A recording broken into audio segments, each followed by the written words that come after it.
வணக்கம். உங்களுக்கு பாபான்னா ரொம்ப பிடிக்குமா? வார வாரம் வியாழக்கிழமை பாபா கோயில் போவீங்களா? அங்க என்ன பார்ப்பீங்க? இந்த ஆரத்திக்கு தானே போவீங்க. பாபா கோயில்ல ஆர்த்தி அப்படிங்கிறது பாத்தீங்கன்னா காலையில, மதிய வேலையில, ஈவினிங் டைம், நைட் இந்த மாதிரி 4 வேலைகள் இந்த ஆர்த்தி வந்து நடக்குங்க. அந்த டைம்ல நம்ம ஏதோ ஒரு வேண்டுதல் மனசு கஷ்டத்தோட நம்ம கோயில்ல போய் உட்கார்றோம், பாபாவோட முகத்தை பாக்குறோம் அப்படின்னு சொல்லும் போது அந்த ஆர்த்தி நடக்கும் பாத்தீங்களா, அந்த நேரத்துல போய் உட்கார்றவங்களுக்கு தான் அதோட அருமையே தெரியுங்க.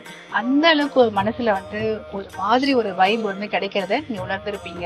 ஏன் அப்படின்னா அந்த ஆரத்தி தாங்க ஸ்பெஷல். பாபாவுக்கு ரொம்ப பிடிச்சது ஆரத்தி தாங்க. அந்த நேரத்துல நீங்க என்ன வேண்டினீங்கனாலும் கண்டிப்பா நடக்கும். ஏன் இதை சொல்றேன் அப்படின்னா, நம்ம வீட்டுல வந்து பூஜை பண்ணும்போது பாபாவுக்கு ஆர்த்தி வந்து நிறைய பேர் காமிக்கிறது இல்ல, ஸ்பெஷலா காமிக்கிறது இல்ல.